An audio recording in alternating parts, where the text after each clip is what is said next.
Brexiters, I've got something to say to you. Sovereignty! So it's fine that all fish, meat and flowers, well, will remain sovereign in the EU. Since come Thursday, new Brexit checks will be imposed. Even though Jacob Rees-Mogg, well, he had something to say a while back. I don't even remember. Oh, he said this. Save £1 billion, which means that checks would have cost £1 billion. I thought post-Brexit checks were not going to be disruptive. That's why we're not adopting them. This would have been an act of self-harm if we'd gone ahead with it. It would have increased costs for people, and we are trying to reduce costs. So that's the purpose of not going ahead with them. So there you are, from the horse's mouth. He said that post-Brexit checks will increase costs, and that's exactly what is going to happen. They reckon just on transport costs alone, we're going to see an additional 17% added. And you know what happens? That 17% ends up being 20% or 30%, because all the middlemen, they want their cut out of that 17%. So it all adds up, you see. Now, these costs will likely be passed on to the customer, because the supermarkets can't keep, well, suffering these additional costs because of Brexit. Now, come Thursday, that is the case, it's going to be import checks. But come, well, April, oh my giddy aunt, it's not just going to be import checks, we're going to be having phytosanitary checks imposed on all meat products, fish, flowers, cheese. I know you don't eat flowers, there are some flowers you can eat, but not, yeah. Anything that could be a potential risk. Well, let's say it like this, all right? It hasn't been a potential risk up to now. And Jacob Rees-Mogg said, oh, it's going to be detrimental to have checks. And now we're having checks. Oh, well, the hypocrisy of it all is just overwhelming. It is, I'm having hot flushes like I am. The man is an absolute moron. He really, really is. So cheese, fish and flowers are going to cost more. It's just it's inevitable. You know, it's about profit and loss. You can't just have losses, can you? No, businesses, they fail if that happens. So new regulations intended to protect biosecurity by imposing controls on plant and animal products mean that the UK is going back in time, according to the British importers and the European suppliers. You ain't a kidding. They'll be sending your kids up the chimney next. That's what they'll do. Or smashing rocks or something. In the workhouse. They'll be bringing back debtor prisons, wouldn't they? That's it. So new Brexit border controls will leave British consumers and business facing more than £500 million in additional costs. £500 million. You happy to pay that? While your energy costs have gone up, doubled. Insurance costs, oh my giddy aunt, have you heard? Kids, getting themselves a little second-hand Kia, having to pay between £7,000 and £8,000 for the insurance. How can they do that? Flippin' hell. That's like, what's that, about 700 quid a month or something? It's a lot of money.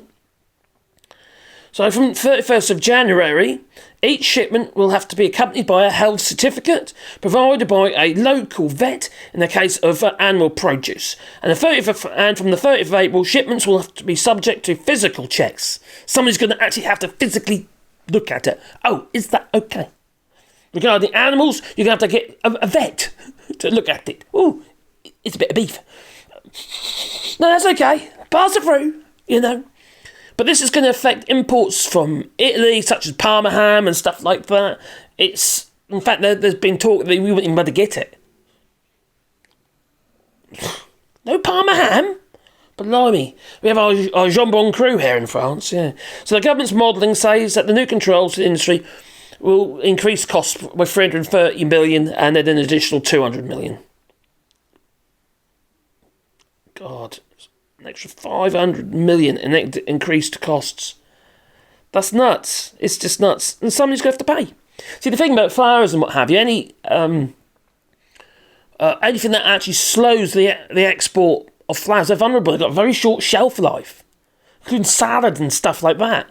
Really short shelf lives. You can't have that sitting in a bonded warehouse waiting to get across the channel. No, it'd be no good. So we're going to be seeing our flowers more droopy. Yeah, a bit like Jacob Rees-Mogg. He's a bit droopy, isn't he? So there's also prospect of delays caused by inspections and faulty paperwork. Remember what happened when we tried to export it to the EU? Oh, it's the wrong colouring. The stuff don't match up or something. And all of a sudden the whole lot gets rejected. That'd be a whole shipment of flowers. Stuff like that. It's not sustainable.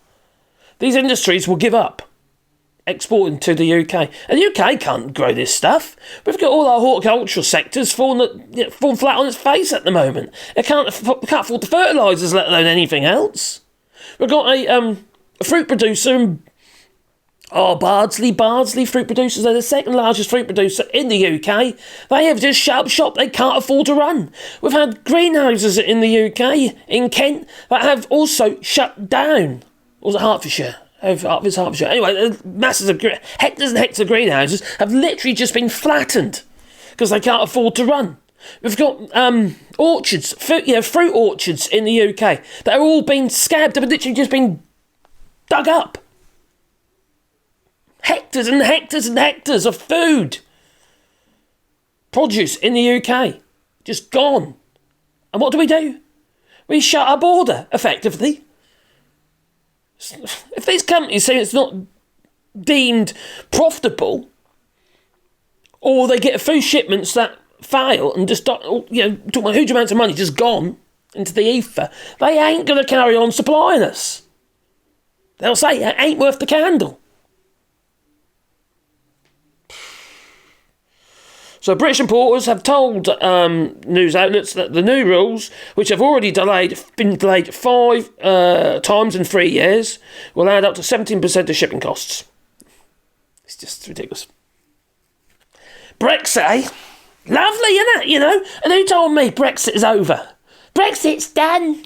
Bloody idiots. Sorry that they aren't. Brexit is not over. We haven't actually seen the full detrimental effect of Brexit yet. It's coming to you, though. Drip, drip, drip. What did I say? Death by 1,000 cuts. That's Brexit. A world standing and is just, it's been hit by Brexit. We were that stepping stone for the United States to the EU. So what did the United States do? Well, it's okay, we're going to try and get a trade deal with the EU. Directly with the EU. Not with the UK. Push them to one side, This is nuts. It's going to keep biting us in the arse. That's just what Brexit is. Death by 1,000 cuts.